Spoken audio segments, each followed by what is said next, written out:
लगा मैं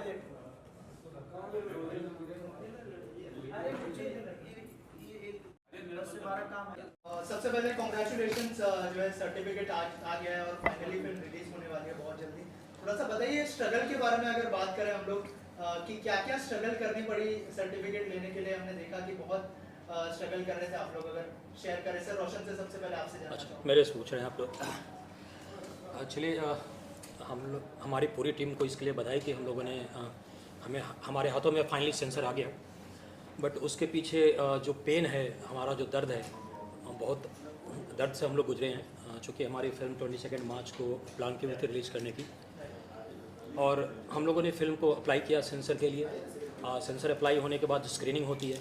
स्क्रीनिंग में प्रेमांशु जी जाते हैं और वहाँ पर कम्युनिकेट किया जाता है कि देयर इज सम चेंजेस, 1 और 2 चेंजेस, उसके साथ आपको यूजर सर्टिफिकेट दे दिया जाएगा। और जो प्रोसेस है नेक्स्ट और आफ्टर सेकेंड डे क्या होता है कि ऑनलाइन प्रोसेस होके स्क्रीनिंग कमेटी उस पर आपकी कट्स अपलोड हो जाती है। वो अपलोड हो जाती है, फिर वहाँ से 5-6 दिन होल्ड कर दिया जाता है। मेरे कंटिन्यूस कॉल जाते हैं, एवरीडे अराउंड 20 से 25 कॉल मैं कर रहा होता हूँ। फिर जाके 5-6 दिनों के बाद वो प्रोसेस होता है जो आरओ के पास से होता है। फिर इसके बाद चेयरमैन के पास 15 से 20 दिन तक होल्ड कर दिया जाता है। फिर वहाँ से कॉल आता है हमें कि आपको टाइटल चेंज कर सकते हैं क्या।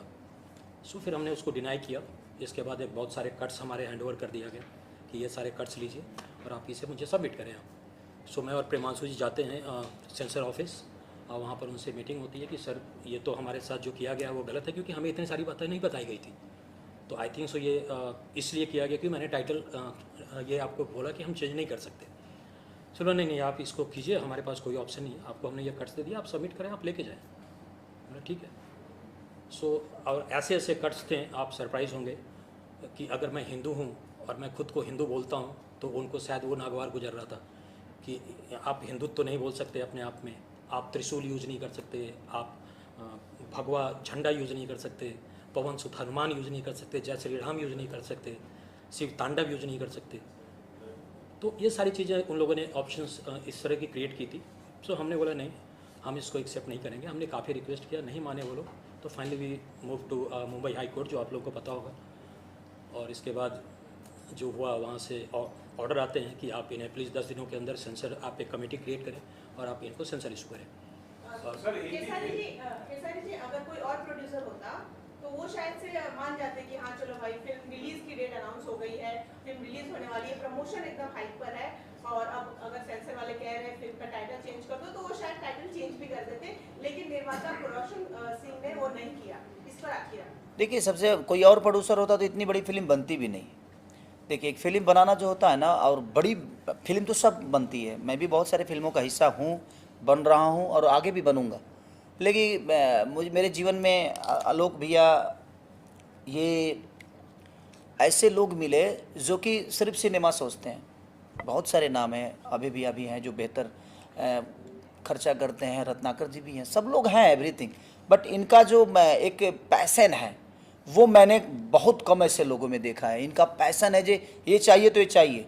अब सोचिए कि एक आदमी हमारे साथ, देखिए मैं तो एक एक्टर हूँ तो मुझे वो मेरा काम है, बट एक आदमी फिल्म पे इतना पैसा लगाने के बावजूद भी ये -8 डिग्री में ये हमारे साथ खड़े रहे। मैं सल्यूट करता हूँ इनको भी और शर्मिला दीदी को भी कि ये दोनों मियाँ बीवी लगे रहे, और इस सिनेमा को बनाने में सबसे बड़ा योगदान अगर किसी का है तो इनका है। हम तो, हमारा तो काम ही है ये करना, चाहे वो जाड़ा हो, गर्मी हो, ठंडी हो, क्योंकि हम उसी के लिए जाने जाते हैं। लेकिन ये उसके लिए जाने नहीं जाते हैं। पैसा लगाने वाला आदमी आराम से होटल में रहेगा, क्यों आएगा।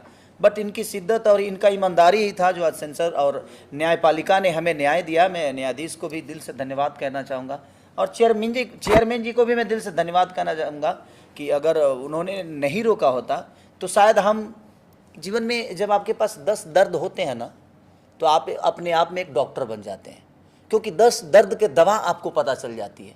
तो लोग कहते हैं ना कि कष्ट नहीं होता है, वो आपके अनुभव के लिए आपको एक प्रोसीजर है कि आप अनुभव ले लीजिए। तो हमारे पास 20 जब दर्द होंगे तो डॉक्टर तो हम ऐसे ही बिना पढ़े बन गए। जब मेरे पे भी केस हुआ ना, तब मुझे पता चला कि नहीं, पॉइंट होता क्या है वकील का। तो ज़िंदगी में, और इनका पैसन जो है, एक आज की डेट में इतनी बड़ी फिल्म फाइनेंस लेकर तो नहीं बनाई जा सकती, क्योंकि 6 करोड़ 7 करोड़ रुपये कम नहीं होते हैं। उसमें भोजपुरी फिल्म जो बनती हैं, जो आजकल टीवी चैनलों पे सिर्फ चैनलों के लिए जो सिनेमा बन रही है, मुझे लगता है कि कम से कम 12 फिल्में, 13 फिल्में, 14 फिल्में बन जाएगी, 15 फिल्म आसपास बन जाएगी। तो ये इन्होंने सिनेमा थिएटर के लिए बनाया है। सिनेमा थिएटर खाली इन्हीं पे गिर रहा है जी, आशीर्वाद इन्हीं पे। हाँ, इन्हीं पे ज़्यादा आशीर्वाद है। और जहाँ तक सवाल है सिनेमा का, तो सिनेमा ऐसी चीज़ है ना कि जो थिएटर के लिए सिनेमा बनती है ना, उसमें, और हमारा भोजपुरी में थिएटर का थोड़ा सा पंगा आपको भी पता है, लेकिन उसके बावजूद भी रोशन भैया ने इतना रिस्क लिया, इतना बड़ा रिस्क भोजपुरी इंडस्ट्री में अभी तक कोई नहीं लिया था जितना बड़ा इन्होंने रिस्क लिया। और ये हमारे ये बेचारे 24 घंटे सोचने वाले इंसान हैं, और मेरे जीवन के पहले गुरु हैं ये फिल्म लाइन के, जिन्होंने मुझे पहली बार कैमरे पे आने का एक अवसर प्राप्त किया, तो मैं इनके वजह से मुझे अवसर मिली, आलोक भैया की वजह से अवसर मिली। तो कहीं ना कहीं सबका योगदान मेरे को बड़ा करने में है, और मैं इनके पैसेंस का दाव देता हूँ कि इन्होंने जो पैसेंस रखा।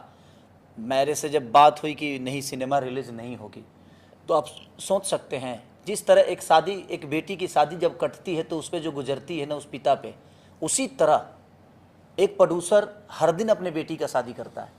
हर दिन कम से कम 200-300 लोगों का खाना का व्यवस्था, रहने का व्यवस्था, उसके हर चीज़ का खाने, हर चीज़ का फिक्र करना। तो जिस तरह एक बेटी का बाप अपने मेहमानों के लिए व्यवस्था करता है, उसी तरह एक प्रोड्यूसर हर दिन अपने एक बेटी की शादी की तरह मैनेजमेंट करता है। तो जब शादी कट जाए उसी बीच, तो सोचिए कि उस बेटी के बाप पे क्या गुजरेगी। सेम परिस्थिति रोशन भैया के साथ थी, और हम लोग सब लोग इनके साथ थे, और पूरा क्रू मेंबर इनके साथ था कि नहीं हम लोग लड़ेंगे, क्योंकि हम गलत नहीं हैं, हम सही हैं। हम अब ये बताइए कि अगर हम हिंदुत्व पे सिनेमा बनाए हैं, तो हम उसमें से राम कैसे हटा दें, उसमें से भगवा कैसे हटा दें, उससे जनेऊ कैसे हटा दें, उसमें से त्रिशूल कैसे हटा दें, वीर हनुमान कैसे हटा दें। जब मैं सब कुछ हटा ही देंगे तो फिर सिनेमा में रहेगा क्या। इसके लिए इन्होंने लड़ाई लड़ी, और आप सही बोले पूजा कि दूसरा कोई होता तो शायद हिल सकता था और सारी चीज़ें चेंज होती, और ऐसे हुआ भी है, कई बार हुआ है और चेंज भी हो जाता।